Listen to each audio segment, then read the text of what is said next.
right there and then I said, if I don't do this now, I will regret not doing it. What investors want to know is you are all in. You don't have a distraction left or right, and you are absolutely all in on this, and you're going to run through walls to make this thing happen. The total addressable market of all the buildings in the world is absolutely enormous, and every single one of them can use Snapfix. They can use Snapfix today. It's something that I learned from studying Steve Jobs and Johnny Ive a lot, which is all around ruthlessly eliminate everything that's not absolutely necessary. Paul, if you had to pick something then that's holding Snapfix back, what is it and how are you working on getting around that? For people out there, Paul, with a great idea, what would you recommend for them to get started? And do you have like a target in mind or anything that you want to hit? 100 million buildings. 100 million. Yeah. What for you would be the ultimate success for Snapfix? If you had to look back, what would it be? To be a verb. You have to believe when you don't believe.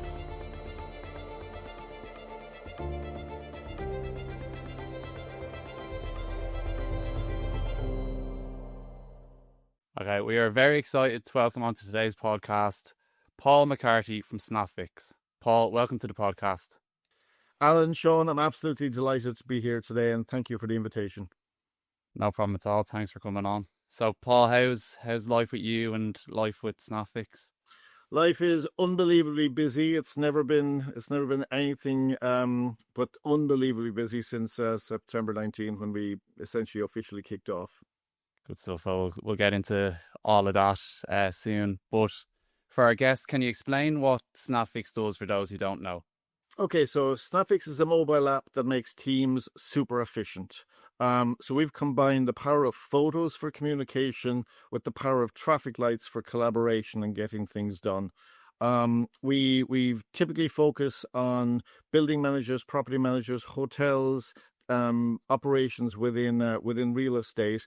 And if you can imagine, if you're in a building and you see something wrong, the easiest way you can communicate it is take a photo, and the easiest way you can collaborate is use a red, yellow, green traffic light system. Red means something needs to get done, yellow in progress, green it's completed. So it's super, super efficient for multilingual teams. Brilliant. It's so simply effective, and as you've explained it so well, which I feel is so important. Sometimes you can listen to other guys and it can be quite complicated and you don't get what's going on. But And so who uses it? So like, who would use it in the building? So it would be anybody can use it to be a snapper. So you got snappers and fixers, obviously. So the secret sauce with Snapfix is that everybody in the building is your eyes and ears, and everyone is walking around with a supercomputer in the palm of their hand, and everybody can capture an issue the instant they see it, and then the maintenance department get to see it right away, and they can attend to it immediately. So it makes that process really, really, really efficient.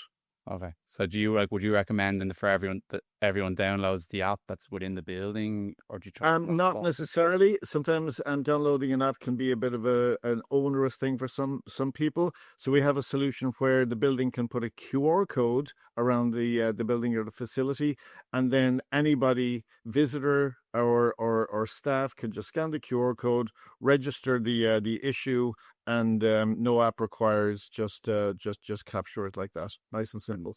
Less hassle for everyone. Yeah.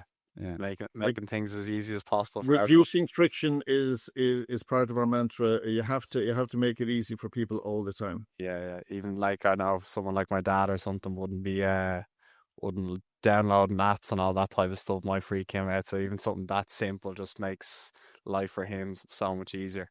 Absolutely. So Paul, we'll get back to Snapfix in a second, but if you could maybe explain to us what you were kind of doing right up from the start of your career to Snapfix.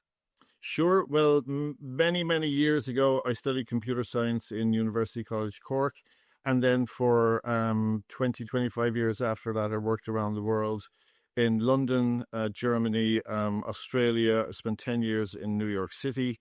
working for different consulting companies. For example, in New York, it was Sony Music, ABC Radio, Citibank.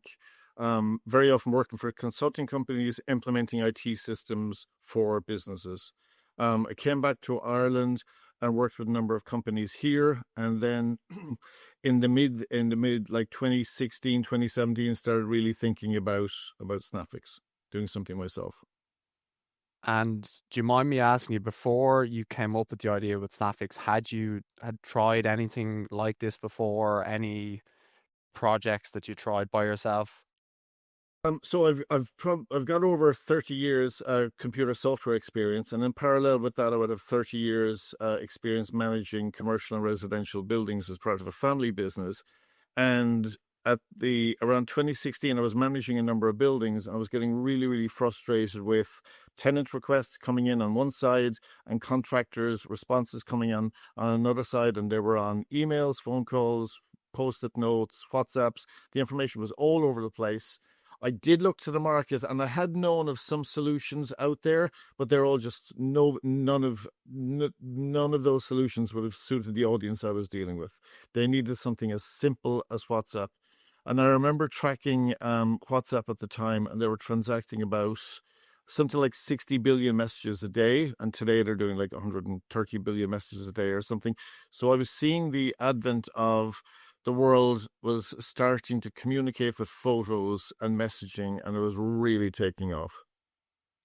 Brilliant. So your two worlds then kind of collided with managing Yeah, I property brought and the two also being disciplines together. Initially, built Snapfix, the prototype, to solve my own problem, which it did, and then I started showing it to companies and decided to bring it to the market. And had you built an app before in your consulting jobs? Yes, would have built a number of apps in my career. The big challenge with this was to make it unbelievably simple. In my career, we would have worked for companies, and the more features you could add into something seemed to be the order of the day.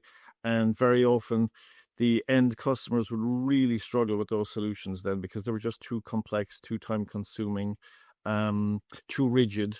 So I started with a lot of principles around photos, messaging, tagging, and trying to keep everything very, very fluid, because the aim was to build a solution that would work in every building, every piece of infrastructure, and every piece of equipment on the planet. And then how did so you came up with the idea obviously to solve your own problem, but how did you get that off the ground then?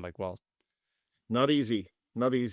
So the first thing you do at that stage is to try to build a prototype, just to see if you have to have something that you can show to companies. And I met maybe about 10 companies over 6 months, and they all wanted to build it. And but what they all really wanted was revenue for that month for their consulting company, and it just didn't gel. And then I had the good fortune to be introduced to a person called Cathal Greeny, who's now our CTO. And Cathal was living in Galway at the time, and he had his own app development company. And we met halfway in Athlone. And literally in 30, 40 seconds, I just knew this was the right person, because I started describing... What's the difference, Paul, between what's the key characteristics you're seeing with Cathal as opposed to someone you've dealt or someone you might have met before that could have been a potential co-founder? From the get-go, he understood that this was going to be a real-time application that would work between Android, iOS, web, with distributed servers across the globe, everything working in real time, highly performant, highly secure. And he was literally talking about things that I hadn't even thought about yet, So it was kind of a marriage made in heaven when I met him. And we went down a period of time then of prototyping it with his company, and eventually Carl and his team joined officially in September 19. So that allowed us to get off to a good start when we formally kicked off Snapfix. Right. So did you kind of test the market then before you had an app, or did you have the app built and then...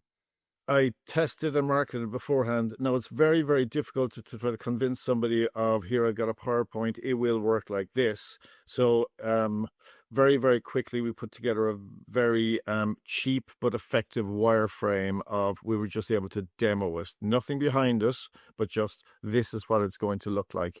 The design was horrible compared to what we have today. I designed it. Thankfully, we've got some professional designers involved now. But we had enough in us, and people understood the principle of what we were trying to do. So who would have been kind of the first people you would be showing this to? Is it like it's obviously investors you should go to first, and then, or is it No, customers and then customers first. So I walked into Fitzpatrick's Castle in Killiney, and the facilities manager in there got it right away. And his frustration was, he could be going to room 403 or whatever, and then he'd come back down, and then somebody said there was another job up in 403, so he would be making multiple trips to the same room or the same floor. Whereas now with Snapfix, he was able to see everything, do some quick filtering on floors or rooms or whatever, and go to the location with the tools and the parts to knock out 5 or 6 issues in one go, thus saving him an enormous amount of time. So he got it right away. Even though the design was very, very early, he got it right away, and they then became our first customer. So does that give you the confidence then to keep going? You kind of need to build that, yeah. Absolutely, because on the other hand, you show it to people and they say no one's ever going to communicate using photographs, and they just don't get it. So it's important to get all that feedback, but then decide what to do with it yourself. So kind of like once you get to a stage of being able to explain it and somewhat show it, that's when you think you should reach out to customers or potential customers. And Exactly. And then what I did was I signed up for an Enterprise Ireland program called the New Frontiers program. It was a part-time 6-month program, and we ended up winning that. They gave an award at the end of the year, and nobody more surprised than us to win it, because there were some unbelievably strong solutions there, and they just liked the simplicity and the global nature of Snapfix. And what's involved in that competition? So there are 2 programs. There's a January to June program and a July to December program, and about 20 or 25 companies go through the program, where they introduce you to finance, marketing, sales, all the stuff you mightn't be that familiar with. For me, finance and raising finance, I was very, very ignorant of. And I used it to really get some skills and some contacts and build a network in that space. I had the product cold. I knew how to sell it, so I was able to tick a few boxes, but it helped you tick all the boxes. And then they ran a kind of a shortlist competition with a panel at the end of the year. They shortlisted us to 3, and somehow we got through it. that definitely gives you the confidence, I think, in your product, that if you can win that, I'm sure there was another few amazing ideas in that, so that gives a lot of confidence. If you could give us a time frame, Paul, on like where you thought of this idea to actually showing it in the Fitzpatrick Castle, like how long did that take to get to that moment? Well, the initial idea was probably 2016. Believe it or not, my son was bugging me to buy a FIFA game, a DVD FIFA game, and I was saying I'll get it, and of course I wasn't getting it. And then he sent me a photograph of the CD, and he was giving me an instruction using a photograph, and I was like, something very interesting just happened there. And then walking by my house one day, I was looking at the traffic light, and I was like, that's it, the photos and the traffic lights. It was my daughter, believe it or not, turned the traffic light on its side and said, how about this? Or she was just drawing it, because I said, I think this is it. This, by the way, I should have probably introduced, this has been a family affair from day one. This is a kitchen table business for a while, and all these chats. And then we married the photo and the traffic light together, and then the name came out of another conversation that we used to have about finding things and fixing things, and Snap and Fix kind of came together. Brilliant. So the New Frontiers program what year was that then? That was 2019. Okay. So I probably met Carl in 2018, maybe at the end of 2017. We did some prototyping, which I was bootstrapping myself, so that took a little bit of time, and then getting it in front of customers and refining it. While having a day job at the same time. Oh, really? Okay, so you kept, and were you doing full time? No, not full time, but I was consulting just to. I wanted to, you know, dial down the consulting work and put more focus on this. Okay. And how do you kind of then decide, like, so how did you decide to move from full time to part time and then part time to?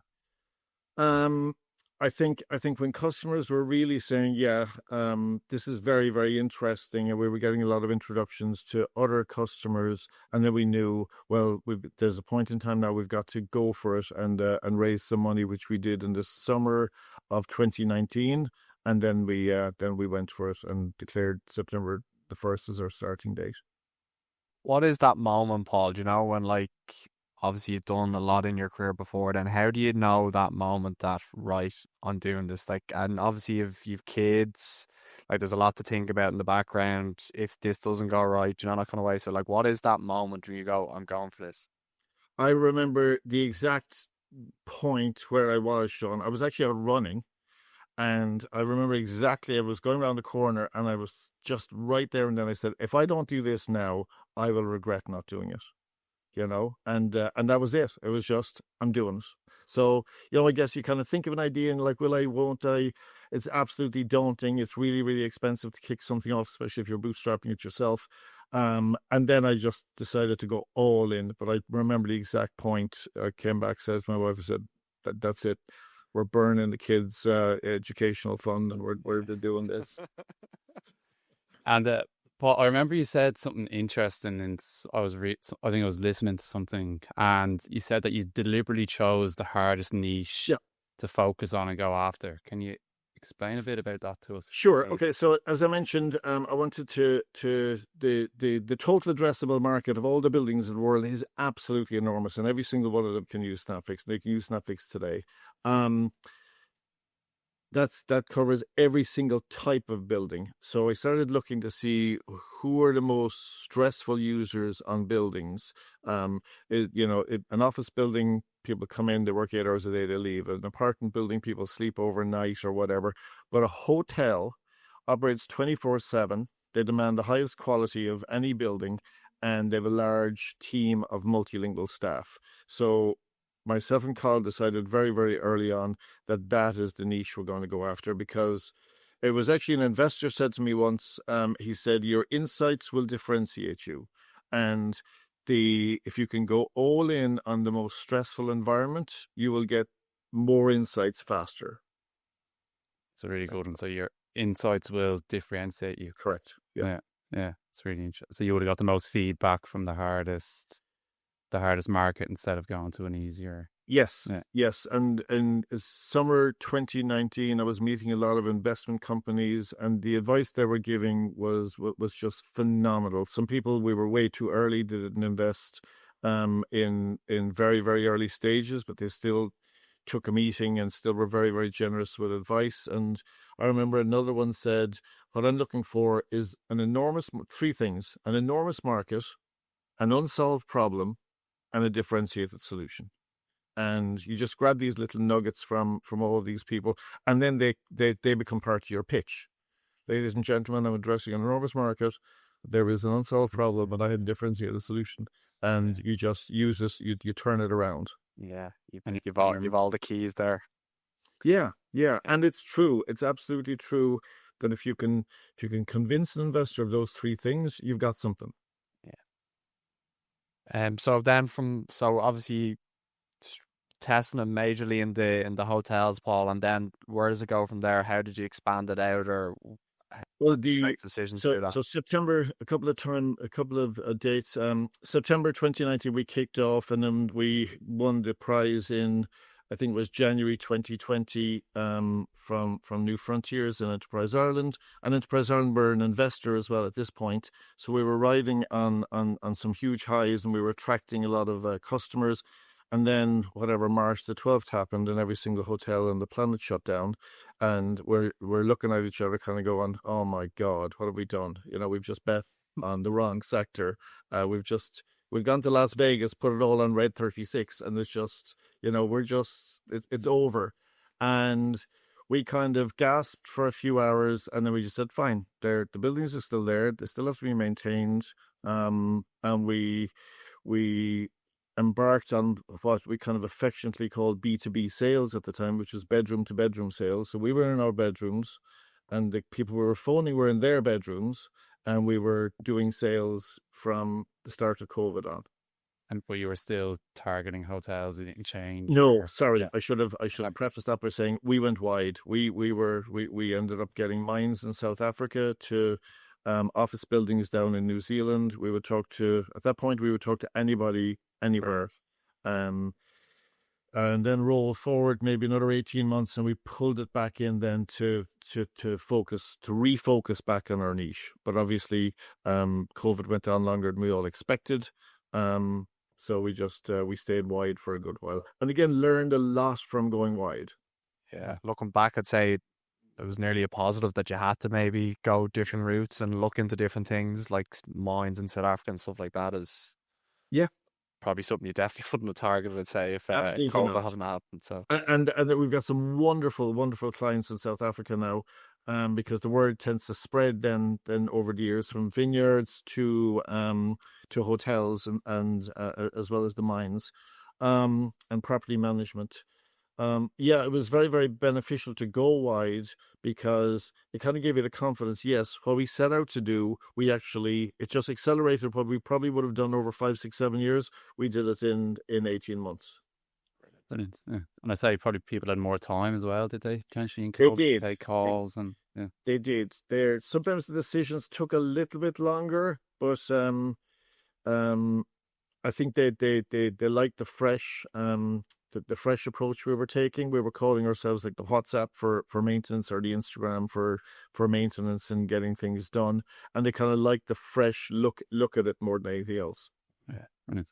So can we get maybe a bit more into Snapfix, Paul? Like what kind of key metrics would you track?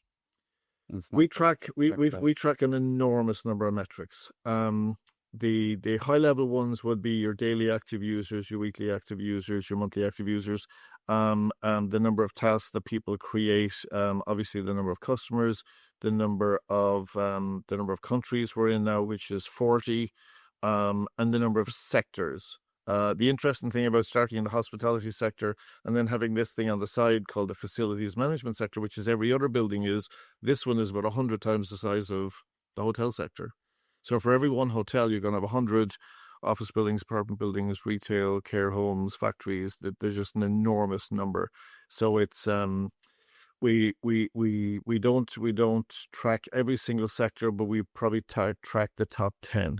You know, we'll tag customers to, it's healthcare or it's hospitality or it's construction. And you say like you track them and sort them out. What do you look for in each different sectors or different? It would be the use cases that they're using Snapfix for, and we tried to really double down on all of the repeatable use cases. We've got people using Snapfix for really, really unusual reasons, from sales CRM tracking to investor portfolio tracking and all these other long tail kind of non-focus areas for us for the moment. But what we are is a very, very simple task management solution at the end of the day. And it doesn't matter what the task is. We just happen to be focusing on the built environment. And what we like to find out with our, let's say for our hotels, for example, one of the things that's off the charts is their daily firewalks. So you'll be delighted to hear that every single hotel in Ireland, especially all the ones that we deal with, do 3, 4, or 5 firewalks a day. So somebody walks around the entire hotel with a phone in their hand, and we have these little electronic coin-sized tags that we put on all of the fire doors, or they put on them. So somebody walks around and just touches their phone on every one of these, and it says that Sean Holmes has just completed a firewalk of your property. That's something you can show to the fire officer if they come to visit. But you know that they are in compliance.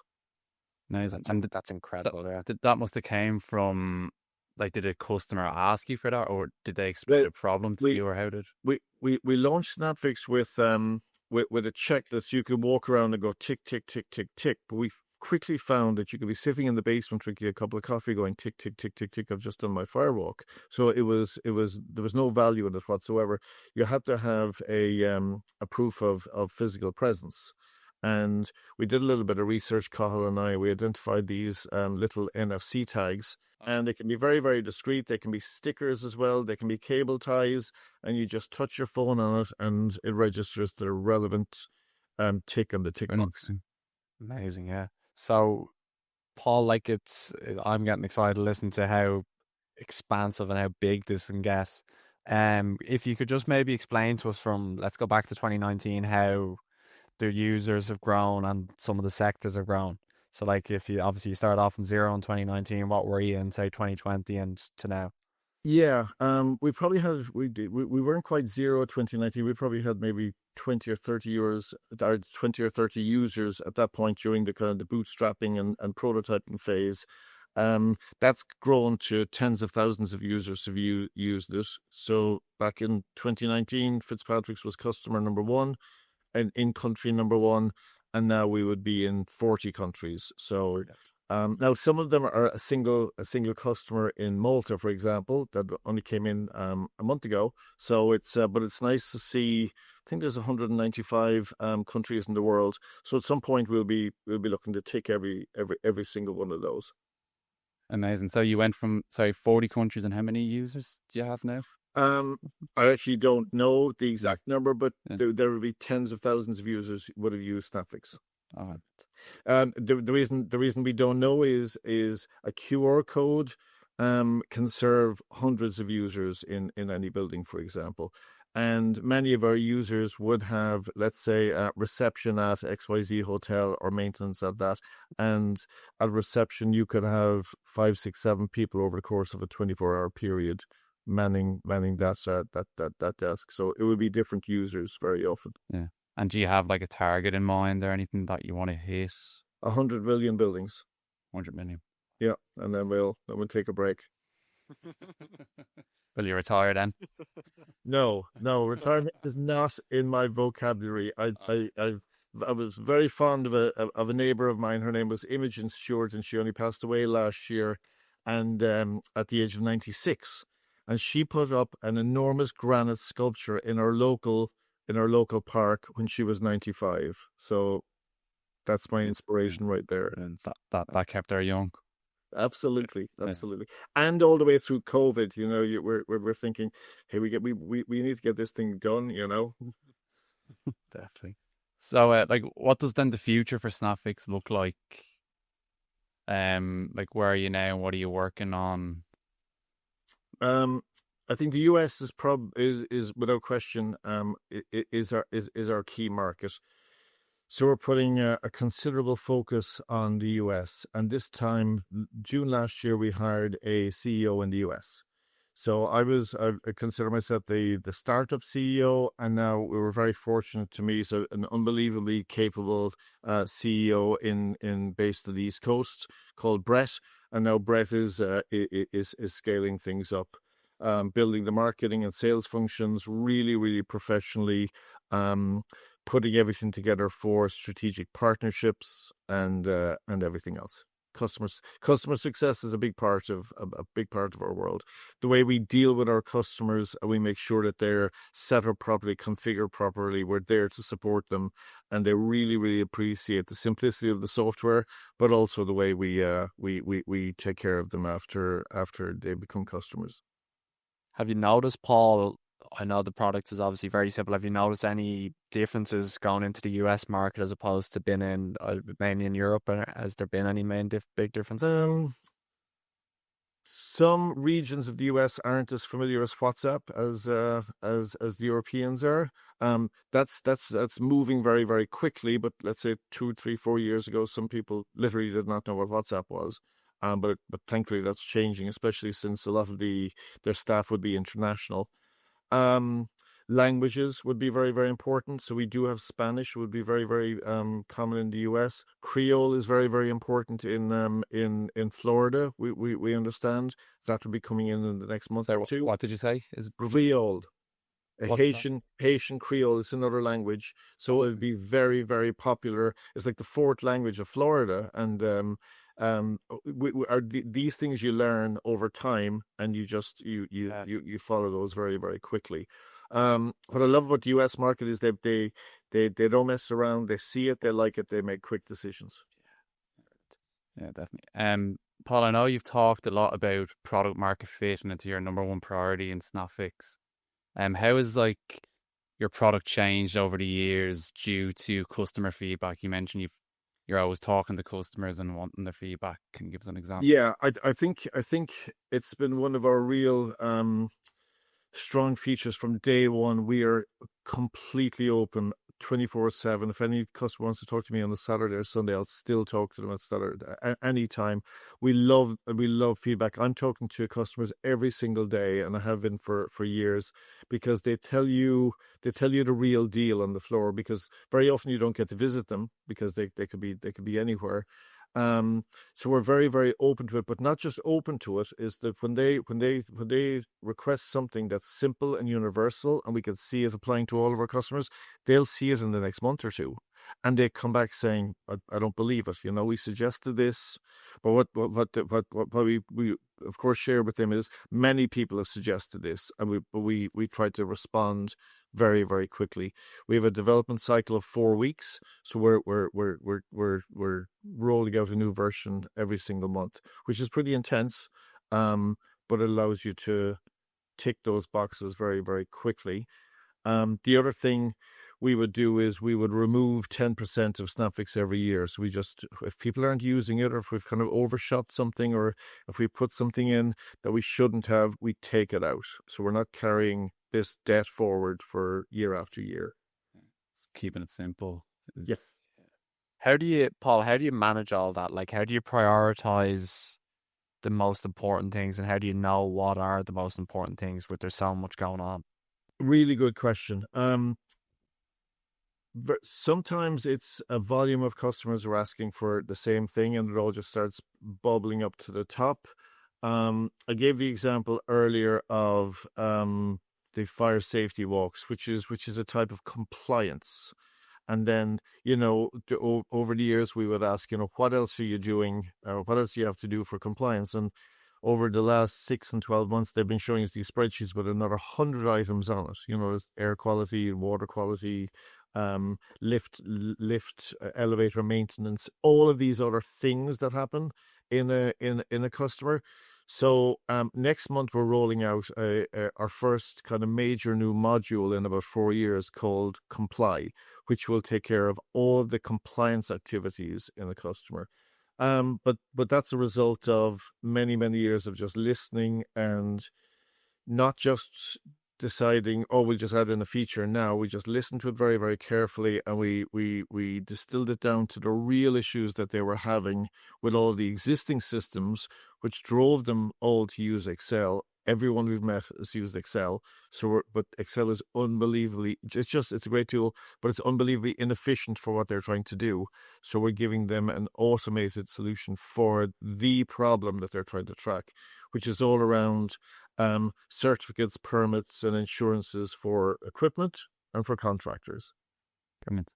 And then, like, when you're like testing that and designing that, then would you consult those customers to ask? Oh yeah. Yeah. We wouldn't do anything. So we've been designing this for the last 3 or 4 months now, and every week we'll be putting it in front of customers, and then we'll circle back and put it in front of the same customer a few months later based on their feedback, until we've really distilled it down to its essence. It's something that I learned from studying Steve Jobs and Johnny Ive a lot, which is all around ruthlessly eliminate everything that's not absolutely necessary. And that's hard. I used to have black hair like you two handsome fellas. and simplicity is hard. Yeah, it is. Right. I even know for myself, like, we're trying to like break down like complicated like financial models and stuff. It's very hard to keep it simple.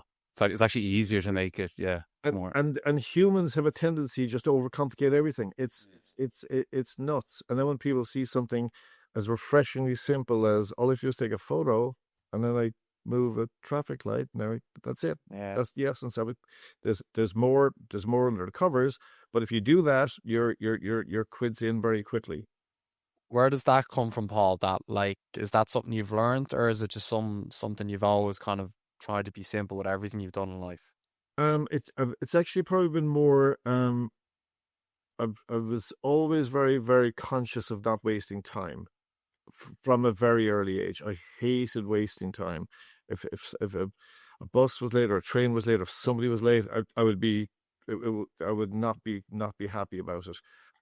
So it was more of a focus of that, and then the admiration I hold for the teams at Apple and companies like that who just, instead of all of these music players talking about megabits and megabytes and all the rest of it, they go, we have 1,000 songs in your pocket. It's like, oh my God, that's it. That's all anybody, they just, what do people want, and keep it simple. Brilliant. Paul, if you had to pick something then that's holding Snapfix back, what is it and how are you working on getting around that? It's, as you can see the map behind my head there, it's marketing. We could be in every country in the world today. So it's marketing, and I joke with the team regularly that I think my role should be CIO, which is Chief Impatience Officer, because when people see us, it doesn't matter where they are, they say two things: we love it, we want to use it, comma, we never heard of you. So we want to address the latter part of it. And Brett now is he's well into building the marketing function, and we're putting out a lot of content which we weren't putting out before. So we're doing a lot of things that we should have been doing probably some time back. What type? If you could give us some examples of maybe some of the marketing you're doing at the moment, is it social media platforms, or how do you go? A lot of it is going out on LinkedIn, but we're also posting to the social media sites, and it's just around use cases of our customers, testimonials from our customers, and case studies, and just putting them out every single day, every single week. All this stuff, sorry, it's maybe going back to where we were, but all the data, Paul, of the photos that are taken, all this stuff, this machine is breaking down. What are you doing with all this data? So the data is all private and secure to the customers. So one of the projects that we'll be embarking on soon is it will be Snapfix AI, and we will be analyzing all of that data for our customers to deliver insights to them. The beautiful thing about this phone is that the phone gets better every single year, and the more devices will be coming into this phone. The example I give is today we take a photo and you capture the photo and a GPS location.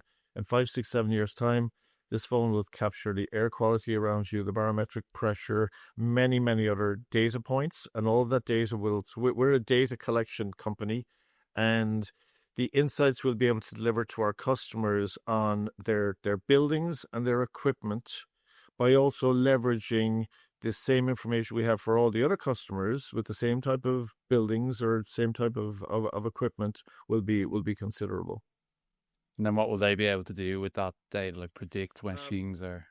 Everything from predicting failures to auto assigning issues. Here's 6 flickering lights. The last 50 flickering lights were fixed by this person, and just auto assign, auto tag, predict failures based on data models, and predict when equipment should be replaced versus repaired, because the cost of repair is exceeding what it would be to replace. It's pretty amazing. So, like, the app is it the app that's able to monitor all this stuff that's going on, and it concise it, or no? No. The app is the thin end of the wedge. So if I'm holding this up now, and if I'm sitting at my kitchen table, the engine underneath the table, which is enormously complex, is what's driving all of it. It's like Dropbox. You got a little app called Dropbox, but you can imagine the infrastructure underneath. Yeah. Brilliant. So that's where like all the data centers hold all. Correct. Correct. Okay. Yeah. Okay. Very good. Brilliant. So Paul, you mentioned there before about the marketing was your biggest thing holding you back, and I know you mentioned that you wish you worked on your sales team structure before. Can you tell us a bit of how that was structured and how it is structured now that's better? Yeah. We now have a proper sales team structure with a sales manager and sales AEs.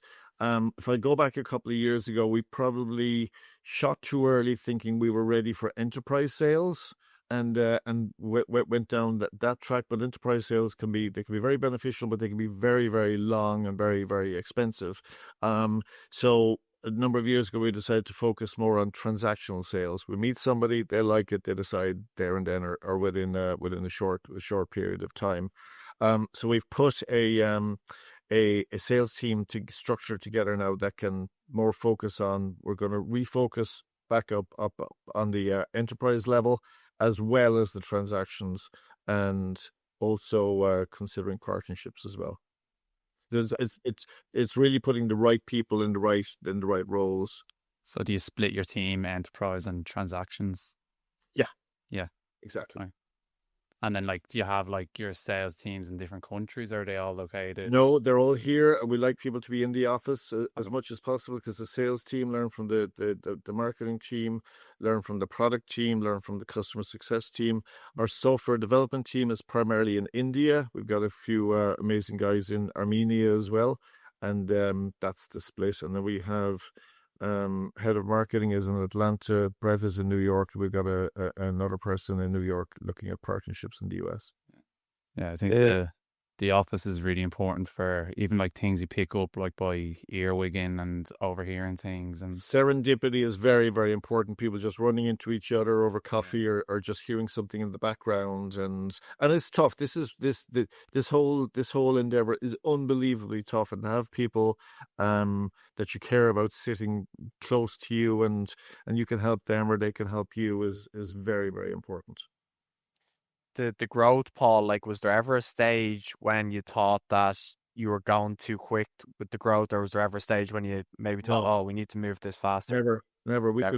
could be 10 times faster anytime. Yeah. And it's just about unlocking that, and that's where we're aiming. So you can literally just keep this going as quick as you possibly Yeah, can. I'm convinced that there's people in every single country in the world that could make an unbelievable living selling Snapfix. You know, just like they consult with Oracle or Google G Suite now, or anything like that, that they could be providing these services. But that's just a scale we have to grow to over time, and that's where the impatience comes in. It's, you know, you see people in 40 countries in I don't know how many languages using it, and more demand and requests coming in for additional languages and additional features and the like. And you're thinking, you know, we could have done this last year. And have many competitors come in with any similar ideas, or has anything like that happened recently?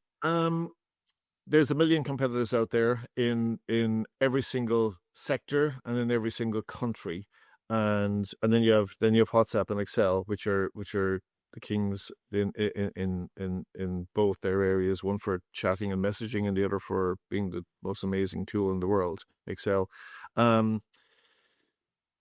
There are plenty other solutions out there, but none, we believe, with the focus on simplicity and productivity that we have. You know, unless somebody comes up with 2 traffic lights and photographs, you know, and then we'll hang up our hat and go home. Yeah. I think you're okay that way with the traffic lights. I can't see that one changing anytime soon. Paul, so you've mentioned before that you can't emphasize enough how hard it is to build a startup, especially like yours. What skills at the start of the journey did you have that helped you? But then also, what skills did you have to develop along the journey? Passion and perseverance are the first two. If you don't love it, if you're not all in on it, if you're not going to wake up every single morning when yesterday was really, really tough and jump out of bed and want to do it, and that happens, whatever, nearly 6 years in now, since 2019, and I absolutely still love it. And I love talking to the customers, and I love it, even though it's really, really hard and there's a lot of pain along the way. I heard a great podcast one time when somebody was describing how hard it is. This was from an investor standpoint, and he said, you have to believe when you don't believe. And I was like, oh, that's really good. You know, it's, you know, when you're really, really hurting, you've got to still believe, and you got to love it, and you got to go up in the morning and rely on able to do it. How do you still believe? Like, do you go back to your values, or do you go back to your core principles, or how? Well, in parallel to us is WhatsApp, and we can just see the WhatsApps and the Instagrams still scaling, and people love communicating using photos, and people love simplicity. And it's like, as Jeff Bezos says, there's two things absolutely sure people in the world: people are always going to want better customer service and better prices. That's it. So I believe people are just going to want simpler communication done faster. It's just, who wants to waste time? Who wants to versus who wants to get home at 5 o'clock in the day to see their family? If we can save an hour a day for all these teams, we just, and if we just if Snapfix keeps getting better every single day, then our best days are ahead. And yeah, it's like it goes back to you or the bus being late that a little bit. It's just that mentality, isn't it? It's constantly just trying to make things a little simpler, a little better, a little quicker, isn't it, all the time? Yeah, that's really good. So, if for people out there, Paul, with a great idea, what would you recommend for them to get started? Stick with the day job. Right, so I'll just sleep it on. I'm absolutely serious about that, and absolutely stick with the day job. And if you're still sitting there half an hour later, I told you, stick to the day job, get out. And if you're still sitting there, maybe. So you want to be all in. Definitely listen to a load of founders podcasts and just listen to people who've done it before. Read as much as you can from paulgraham.com, the guy from Y Combinator, who's invested in whatever 3,000 startups, and and he in particular articulates what really, really works and what's required. Myself and Carl, it's like a marriage. It really is. We've been together for 6-7 years now, and it's like we've never had a fight. It's amazing. But there's some days are tough and some days aren't tough, and we've got to have each other's back and stuff like that. And why do startups struggle or fail is the founders fall out. They run out of money. So rule number one, stay alive. Is one of the key things. Have enough cash to always make sure you're staying alive. There's only one focus, which is product market fit, and we will get there. So we're ramping things up nicely, and at some point it'll tip over the edge where people are pulling it out of our hands faster than we can deliver it. And right now we're still coaxing it in front of people, and so that will happen. And I suppose having that belief and just having the resilience. I mean, COVID, if any reasonable, sane human being would have put up the white flag on March the 12th and said, I'm out, and we said, absolutely not, we're going to keep doing this. Yeah, you nearly turned a negative into value. You did. Yeah. You turned a really negative situation. And we have to be a little crazy at the same time. Yeah. Well, have you had any ideas before Snapfix, Paul, that were ultimately a failure? And if so, how did you know to call it a day on that and then not on Snapfix, say? Nothing of this kind of scale and ambition. Like day one, we said we're a global company. We want to address this for every building, every piece of infrastructure, and every piece of equipment on the planet. It's very hard to compare that with any other projects I've worked on. The disappointing thing in my career with working on projects is adding feature, and then the customer says this is too complicated. So that's what I would consider a failure. And I made up my mind after a number of those. I'm not doing that again because everybody wasted all of their time on that, from the design team, the development team, the QA team, the customer side, and it just not being party to that. And that happens a lot in software projects. And Paul, you're constantly referring to founders like Steve Jobs and Jeff Bezos. How vital has that been in your whole journey with Snapfix? Like, were you always into those founders, or did you just? No. I embarked on studying them when we were starting Snapfix, or when the idea was just starting. It was like, how did they do something that was 10x everybody else? And that's actually a quote from Steve Wozniak, Steve Jobs' partner. He said, if you're going to do something, it's got to be 10 times better, 10 times faster, and 10 times cheaper than everybody else. Otherwise you're just going to be the same as everybody else. And we're not out to be the same and another company. That for me would be a total failure if Snapfix was just another maintenance app in the world. It's got to be the. So anytime I see the word a in our materials, I'm like, no, it's got to be the. So I think having that confidence to tackle a global problem from Dunleary is very, very important. And I mean, all these fellas started in their garages or in their basements or whatever, so it's the same kind of principle. Being ruthless from day one around eliminating everything that's not absolutely necessary, because everything that you put in that shouldn't be there is a massive cost going forward. So we made a decision very, very early. In fact, I'll share a story with you. The local enterprise office, which is kind of the stage before Enterprise Ireland, were very, very supportive, and they offered me a grant to build the prototype. And I said, thank you very much. And I gave them half the grant back. I said, I don't need it. I said, I've just literally chopped as much out of this as possible, and I don't need it. And I'm not sure they'd ever been handed back half a grant before, but it was also kind of a principle of, this is the way I mean to go forward. I'm not wasting my money, but I'm also not wasting anybody else's money on this journey. And that was at the very early prototype stage. Wow, I would say they've definitely never had any sort of grant ever handed back to them. But I love that story as well.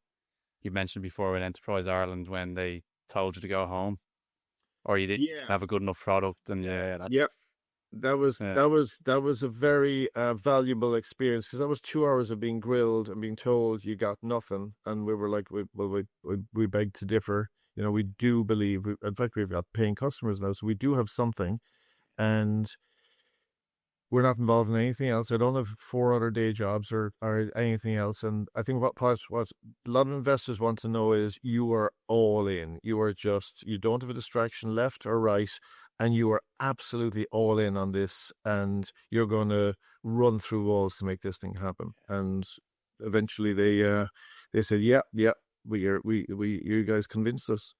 Yeah, that's, I'd say, a brilliant moment. Paul, like what for you would be the ultimate success for Snapfix? If you had to look back, what would it be? To be a verb.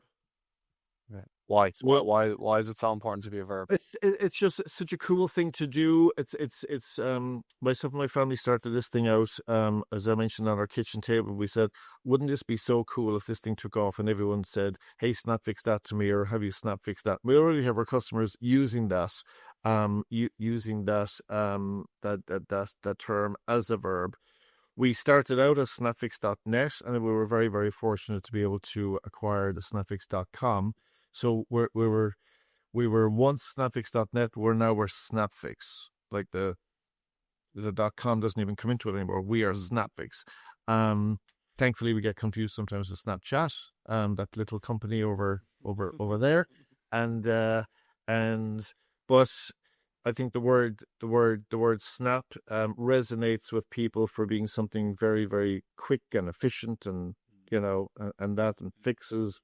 We all wake every day. We got to get things done. We got to get some things fixed, or we got to do things. So it's a great name. I'd love it to be a verb. It is already a verb in a lot of our customers, and it's just a thing we've had from day one. It's a little bit lofty, but listen, that's what we're all about. Brilliant. Will we get on to the questions for the road, Sean, or do you have any? I just have one more, Paul. So you have obviously this idea and this brilliant thing for Snapfix. After it all, with all the success of what could be a super massive big company, what is it for you want to do after that?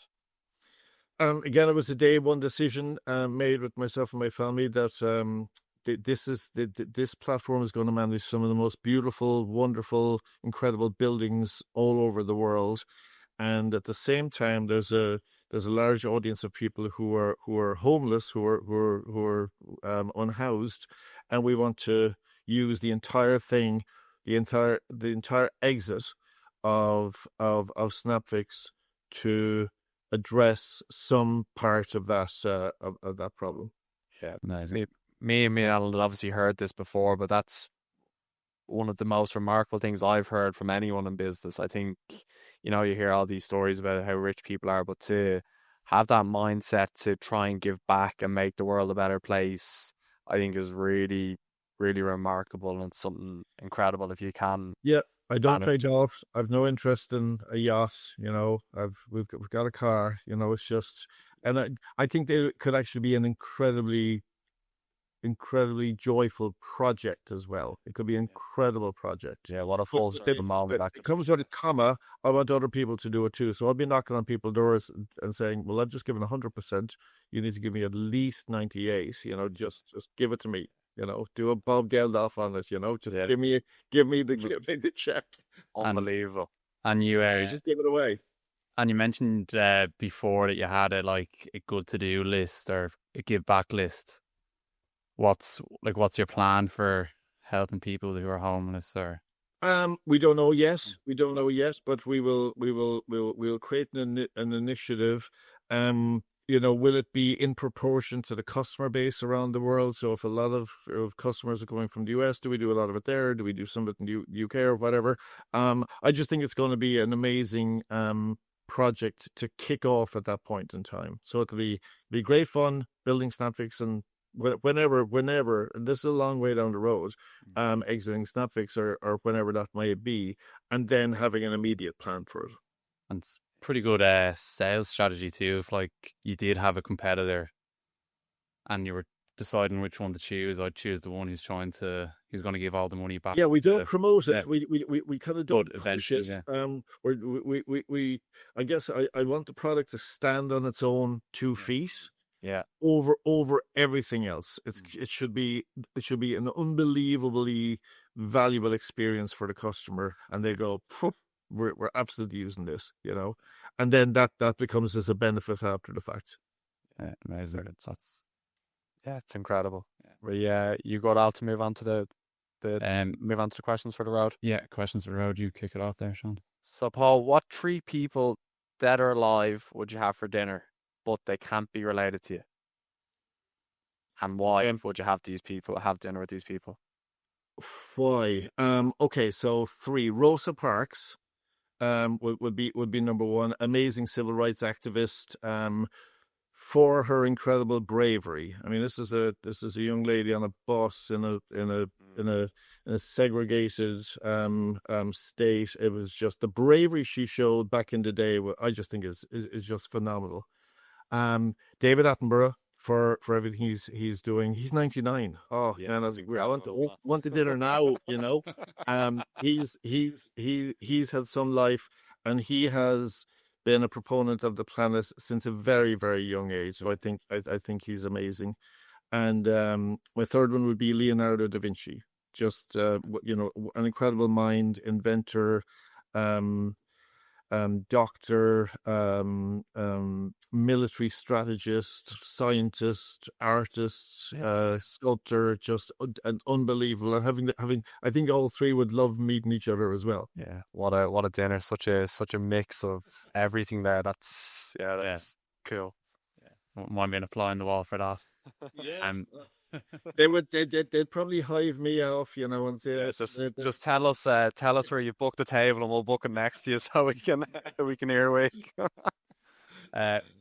What are you clear about now, Paul, that you weren't clear about, let's say, a year ago or 2 years ago? Or I think having the confidence to tackle the US market. It's actually something that Enterprise Ireland has been really good on advising us on. Don't go too early.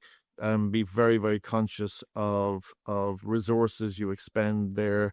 A lot of people have tried and maybe not been as successful as they could have been. So the timing around the US expansion is something I am so much more confident this year than I was at the beginning of last year. And that's basically bringing in Brett Robbins as our US CEO and our CEO of Snapfix, and unbelievably capable, has been there a couple of times before, and we're putting all the parts in place to tackle the market. Brilliant. Enterprise Ireland seem like they've been a great asset. Amazing, amazing.